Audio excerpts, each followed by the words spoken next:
નમસ્કાર મિત્રો, સ્વાગત છે આપ સૌનું ગુજરાત ટુડે ન્યૂઝમાં। ચાલો નજર કરીએ ગુજરાતના બધા 34 જિલ્લાની નાની મોટી ખબર પર। પરંતુ તેના પહેલા તમે આ વિડીયો કયા જિલ્લા કે ગામ, શહેર, મોહલ્લામાંથી જોઈ રહ્યા છો અમને કોમેન્ટ કરીને જરૂર જણાવો, જેથી અમે તમારા ગામ, શહેર, મોહલ્લાની ખબર તમને સૌથી પહેલા પહોંચાડી શકીએ। ખબરોની શરૂઆત કરતા પહેલા એક રિક્વેસ્ટ છે કે તમે આ વિડીયોને લાઇક કરી દો, કારણ કે જ્યારે તમે વિડીયો લાઇક કરો છો ત્યારે જ યુટ્યુબ અને લોકોને આ વિડીયો બતાવે છે। તેથી અમારા માટે તમારો એક લાઇક ખૂબ જ જરૂરી છે।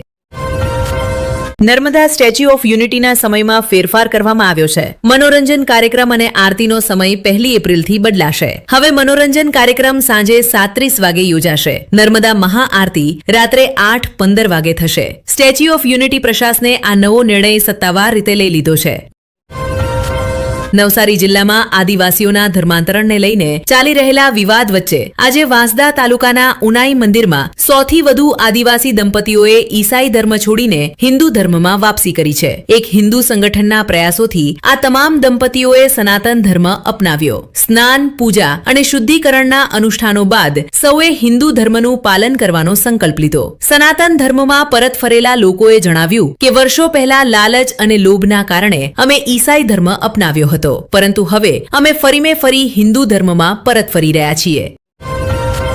અમદાવાદના પાલડી વિસ્તારમાં આવેલ અંકુર સ્કૂલ સામે જિલ્લા શિક્ષણ અધિકારીએ રામનવમીની જાહેર રજાની અવગણના કરીને શાળા ખુલ્લી રાખવા બદલ કાર્યવાહી કરી છે। બોર્ડના નિયમો મુજબ જાહેર રજાઓ દરમિયાન શાળા બંધ રાખવી ફરજિયાત છે, પરંતુ નિયમોનું ઉલ્લંઘન કરવા બદલ શાળાને નોટિસ આપવામાં આવી છે અને સમગ્ર મામલે સ્પષ્ટીકરણ આપવા આદેશ આપવામાં આવ્યો છે।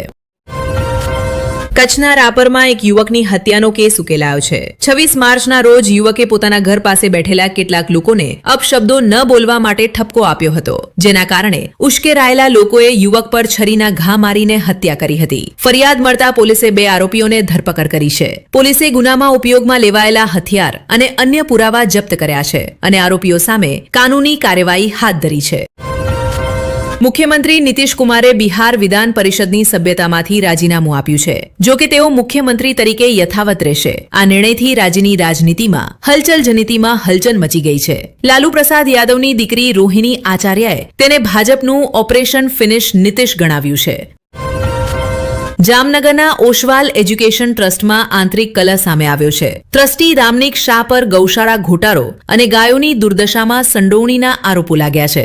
એક કૂતરો વાછડાના અવશેષ ખાતો હોય તેવો વિડીયો વાયરલ થયા બાદ અન્ય ટ્રસ્ટીઓએ પ્રશ્નો ઉભા કર્યા છે। ગાયોને ચારો અને શેડની વ્યવસ્થા ન હોવાના આરોપો પણ થયા છે। ટ્રસ્ટી જિજ્ઞાસા હરિયાએ રામનિક શાહ પર આરોપ લગાવ્યો છે કે અમારા ટ્રસ્ટમાં જોડાયા બાદ તેમણે ચંપા બેરાજા મિત્ર મંડળ ટ્રસ્ટ શરૂ કર્યો અને ગૌશાળા તથા પાંજરું બનાવડાવ્યું, જ્યારે અમારા ટ્રસ્ટમાં ગૌશાળાનો કોઈ ઉલ્લેખ નથી, છતાં તેમણે પાંજરું બનાવડાવ્યું।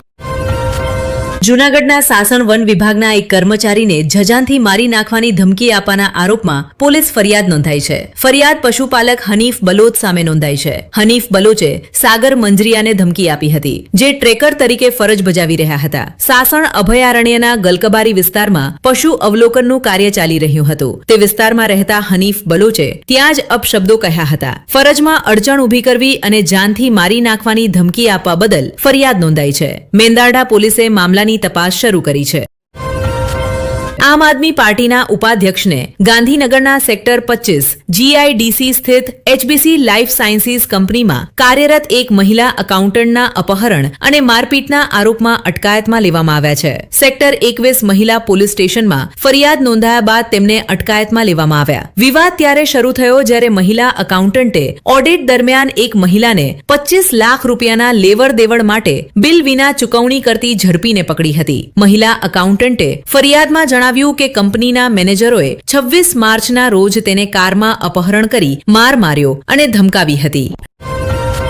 રાજકોટ નજીક ધોરાજી પાસે રાજકોટ પોરબંદર હાઈવે પર એક ખાનગી વાહન પલટી ખાઈ ગયું, જેમાં 30 લોકો ઘાયલ થયા છે, જેમાંથી 4ની હાલત ગંભીર છે। ધ્રાંગધ્રાથી ધોરાજી તરફ જઈ રહેલા આ વાહનમાં અંદાજે 50 મુસાફરો સવાર હતા। સ્ટીયરિંગ પરથી નિયંત્રણ ગુમાવવાને કારણે આ અકસ્માત થયો હોવાનું જણાવવામાં આવ્યું છે। ગંભીર રીતે ઘાયલ લોકોને જૂનાગઢ હોસ્પિટલ રિફર કરવામાં આવ્યા છે, જ્યારે પૂર્વ ધારાસભ્ય લલિત વસોયા પણ હોસ્પિટલ પહોંચ્યા અને સ્થિતિની સમીક્ષા કરી। પોલીસ ઘટના સ્થળે તપાસમાં વ્યસ્ત છે અને આગળની કાર્યવાહી શરૂ કરી છે।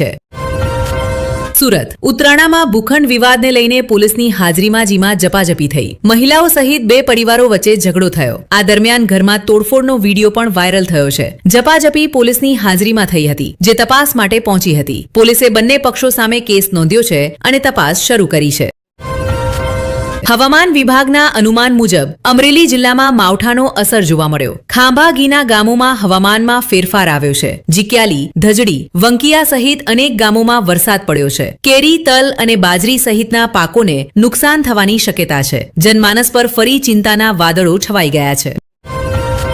વલસાડ રાષ્ટ્રીય ધોરીમાર્ગ 48 પર હિટ એન્ડ રનની ઘટના સામે આવી છે. બલીથા પાસે થયેલા આ અકસ્માતમાં એક પગપાળા ચાલકનું મોત થયું છે. આ ઘટનાના દિલ દહલાવી દે તેવા દ્રશ્યો સામે આવ્યા છે. અજાણ્યા વાહન ચાલકે રસ્તો પાર કરતા એક પગપાળા ચાલકને અડફેટ મારી, જેના કારણે તે પડીને ડિવાઈડર સાથે અથડાયો. તે લગભગ 20 મિનિટ સુધી ડિવાઈડરની સુરક્ષા દિવાલ પર લટકતો રહ્યો. વાહનોની ભીડમાં કોઈએ પણ તેની મદદ ન કરી. અંતે રસ્તા પરથી પસાર થતા અનેક વાહનો તેના ઉપરથી પસાર થવા લાગ્યા, જાણે માનવતા મરી ગઈ હોય. અનેક વાહનો તેના મૃતદેહ ઉપરથી પસાર થયા.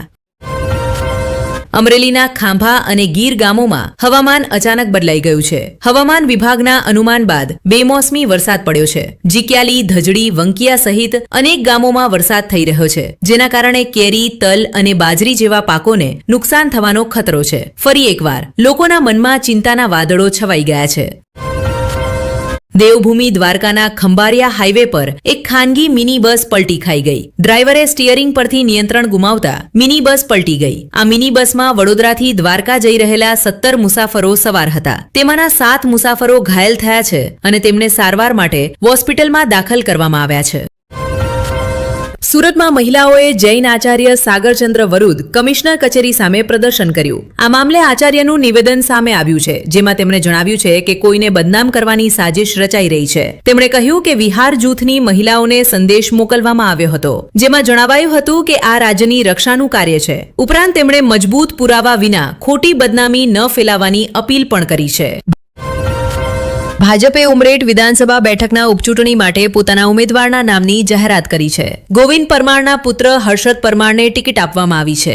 ગોવિંદ પરમારના અવસાનને કારણે આ બેઠક ખાલી થઈ હતી. ઉપચૂંટણી માટે મતદાન 23 એપ્રિલના રોજ થશે, જ્યારે ઉમેદવારી પત્ર 6 એપ્રિલથી દાખલ કરવામાં આવશે. ચૂંટણી પરિણામ 4 મેના રોજ જાહેર કરવામાં આવશે.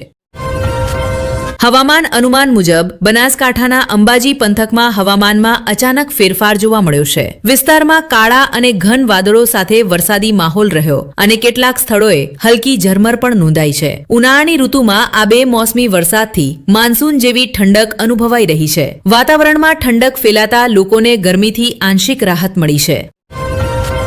વલસાડના ડુંગરી ફળિયા વિસ્તારમાં મદીના મસ્જિદ પાસે એક કબાડના ગોડાઉનમાં ગઈકાલે મોડી રાત્રે ભીષણ આગ લાગી. આગ એટલી ભયાનક હતી કે અંદાજે 20 થી 25 ગોડાઉન બળી રાખ થયા. ગોડાઉનમાં રાખેલા પ્લાસ્ટિકના થેલા અને કેમિકલના ડ્રમોના કારણે આગ ઝડપથી ફેલાઈ, જેના કારણે વિસ્તારમાં અફરાતફરી અને દહેશતનું માહોલ છવાઈ ગયો. ઘટનાની જાણ થતાં જ અગ્નિશામક દળની 7 ટીમો સ્થળ પર પહોંચી અને ભારે જહેમત બાદ આગ પર કાબુ મેળવ્યો. ભાગ્યે આ ઘટનામાં કોઈ જાનહાનિ થઈ નથી. જોકે આગ લાગવાનું ચોક્કસ કારણ હજુ સુધી જાણી શકાયું નથી.